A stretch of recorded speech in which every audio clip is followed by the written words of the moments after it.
कर्मों का फल। एक ज्ञानवर्धक कहानी। एक बार एक दुकानदार था। उसका मांस बेचने का कारोबार था। वो लोगों को ताज़ा कटा मांस बेचा करता। इस तरह वो अपना और अपने परिवार का पालन पोषण करता था। एक दिन उस मांस के व्यापारी की दुकान के आगे से एक संत गुजर रहे थे। उन्होंने उस व्यापारी की दुकान की तरफ देखा तो वो तुरंत वहां गए। उन्होंने व्यापारी से कहा, तुम ये क्या कर रहे हो? तुम पातकी हो, ठाकुर से मांस तुलवा रहे हो। उस संत की बात उस दुकानदार की समझ में नहीं आई और वह बोला, मांस तो मैं तौल रहा हूँ, फिर ठाकुर कहाँ से दिखा दे गए तुम्हें? दुकानदार की इस बात पर संत ने कहा, देखो तुमने मांस तौलने के बाट की जगह सालिग्राम जी को रख रखा है। तुम सालिग्राम जी से मांस तौल रहे हो। ये बात सुनकर दुकानदार हैरान रह गया कि यह तो मैं पत्थर समझकर उठा लाया था। मुझे पत्थर ही लग रहा था।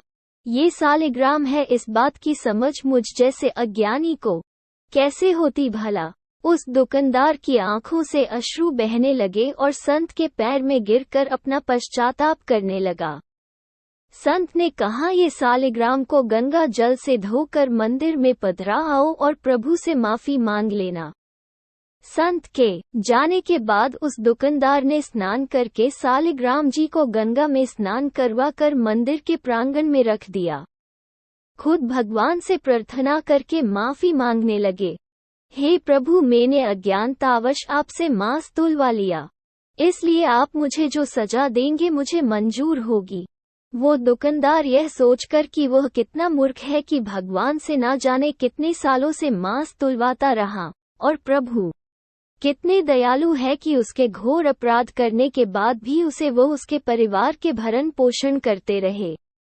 अपनी ग्लानिवश उसने यह निर्णय लिया कि ताओमा वह अब प्रभु भक्ति करके अपने पाप से मुक्ति पालेगा। वह दुकानदार अपनी दुकान अपने बेटों को संभला कर खुद तीर्थों में निकल पड़ा। वो एक वैरागी की भांति देश दूरी भटकता रहता। एक दिन वह भटकते भटकते एक गांव में पहुंचा। वहां रात्रि विश्राम के लिए शरण मांग कर रुक गया। वो एक घर में उस घर के मालिक की शरण में रुककर रात्रि काट रहा था। वो रात्रि भोजन मकान मालिक से पाकर रात को सोने के लिए उस मकान के आंगन में सो रहा था। तभी अर्धरात्रि के समय एक महिला उसके समीप आई और उसकी चारपाई पर ही उसके बगल में सो गई। तभी उसकी आंख खुल गई और अपनी चारपाई पर महिला को देख वो तुरंत उठ खड़ा हुआ। मगर जैसे ही वो घबरा कर चारपाई से नीचे उतरा, उस महिला ने उसे फिर चारपाई पर खींच लिया। वो महिला बदहवास उसके करीब आती जा रही थी। वो महिला वासना की अग्नि में दधक रही थी।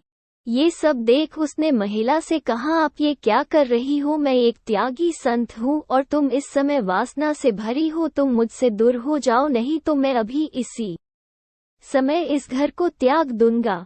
महिला ने संत के रूखे शब्दों को सुना, मानो उसे वो तीर की भांति भेद रहे हो। वो लपकती हुई संत को अपने बाहुपाश में समेटकर अपनी मनमानी करने को आतुर हो रही थी। संत ने पूछा, तुम हो कौन और मुझसे इस तरह व्यवहार क्यों कर रही हो? तब वो महिला बोली, तुम जिस घर में ठहरे हो ये घर मेरा है। मैं इस घर की मालकिन हूँ। वो व्यक्ति जिसने तुम्हें रात्रि विश्राम के लिए शरण दी वह मेरा पति है। तब तो संत बोले, ठीक है, तुम्हारे पति घर में सो रहे हैं, तुम्हें उनके पास जाना चाहिए। तब वो महिला बोली, तुम जब मेरे घर पर शरण के लिए आए थे तब मैंने तुम्हें देखा था। तुम्हारे रूप यौवन की मैं दीवानी हुई जा रही थी। तुम्हें पाने की लालसा में मैंने ये बीते कुछ पल बहुत मुश्किल से गुजारे। अब तुम्हारा सामीप्य मिल गया तो भला तुम्हें अपने से अलग क्यों करूं? अब उस संत ने उस महिला को समझाने की कोशिश की देखो, तुम एक विवाहिता हो, तुम्हारा कर्तव्य पति सेवा है। ऐसे में तुम मुझ जैसे वैरागी को पाना चाहती हो, यहाँ तुम्हें शरण नहीं मिल सकती। तुम्हारी जगह अपने पति के पास है, जाओ, लौट जाओ अपने पति के पास। वो महिला कुछ सुनने को तैयार ना थी। तब वो बोली, अच्छा, तो मेरे और तुम्हारे बीच मेरा पति आ रहा है। अगर मेरा पति ना हो तो तुम मुझे अपना लेते। वो तुरंत घर के भीतर गई। उस महिला ने घर पर रखी पति की तलवार को निकाला और उस तलवार से पति पर वार कर दिया। उसका पति वहीं मर गया।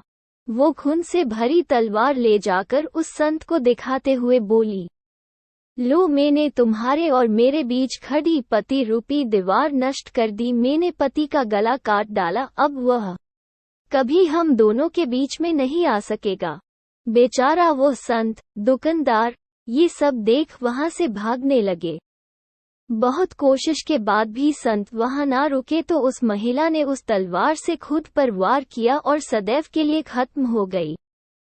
संत जैसे तैसे वहां से निकलकर भागे, बहुत दुखी रहने लगे।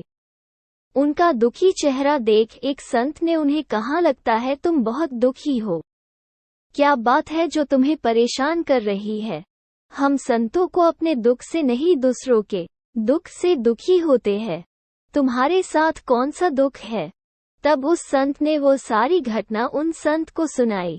संत ने उस संत की बातों को सुनकर ध्यान लगाया तो उनका इस सारी घटना का सार समझ आ गया। वो संत उस संत, दुकानदार से बोले, ये सब तो होना ही था, इसमें तुम्हारा कोई दोष नहीं, अब तुम शांत मन भक्ति करो। तब वो संत, दुकानदार बोले कि यह सब होना ही था, इसका क्या मतलब? तब वो संत हंसते हुए बोले, तुम मेरे पास बैठो, मैं तुम्हें सब बताता हूँ। उन संत ने उस संत, दुकानदार से कहा, ये सब पिछले जन्म का कर्जा था जो उस महिला ने ले लिया। संत, दुकानदार बोले, कैसा बदला? अब संत उन्हें बताने लगे, पूर्व जन्म में तुम प्रभु भक्ति के लिए घर बार छोड़कर सूने स्थान में रहते हुए भक्ति करते थे। एक दिन जब तुम ध्यान मग्न होकर प्रभु भक्ति कर रहे थे, तभी वहां से एक गाय भागते हुई आई। तुमने गाय को देखा, चुप रहे।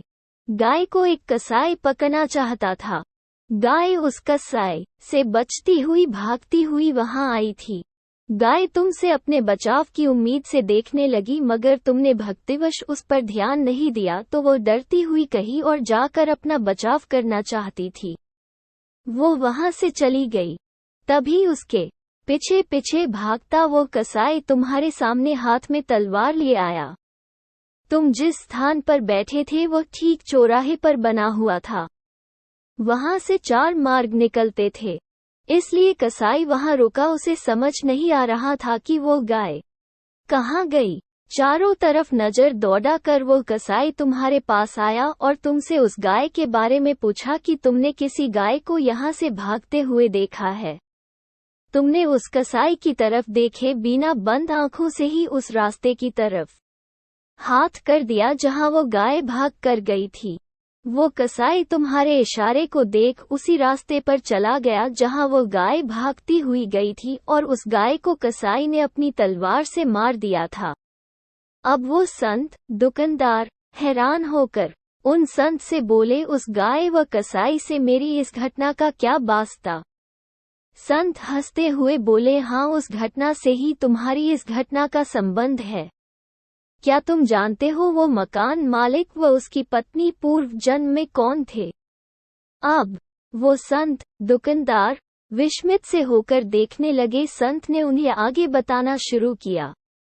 वो जो मकान मालिक था जिसने तुम्हें रात्रि विश्राम के लिए शरण दी थी, यह पूर्व जन्म में एक कसाई था। ये कसाई था जिसको तुमने गाय का मार्ग बताया था। इसी तरह उस मकान मालिक की पत्नी वही गाय थी जिसका उस कसाई ने कत्ल किया था। वो गाय जब शिकारी द्वारा काटी जा रही थी तभी वह मन ही मन तुम दोनों से बैर भाव रख गई। बस बदले की आग में दूसरे जन्म में बदला ले लिया। उसने उस कसाई जो उसका इस जन्म में पति था उसी तरह तलवार से मार दिया जैसे उस कसाई ने गाय के तलवार से काटा था।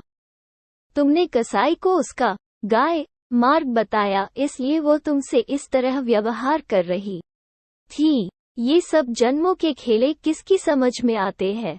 इंसान अपने बुने जाल में ही उलझा रहता है और दुखी हूँ मैं दुखी हूँ दुख का रोना रोते रहते हैं। दुख सुख हमारे अपने पूर्व के जन्मों में बोए गए बीज है जो इस जन्म में आकर काटते हैं। रे मन अधीर ना होना, दुख सदा रहा ना सुख सदा रहेगा। दुख के बाद ही तो सुख आता है और सुख के पीछे दुख भी छुप कर बैठा होता है, जो हमें अंधकारवश नजर नहीं आता। ना दुख में मुरझाना बाबरे, ना सुख में मतवाला बनना, सब नियति के हाथ है। सुख दुख मौसम है, आते जाते रहते हैं।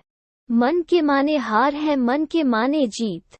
इसलिए अपने को सदैव इस तरह रखो कि सुख दुख की इस श्रृंखला का आप पर प्रभाव ना पड़े।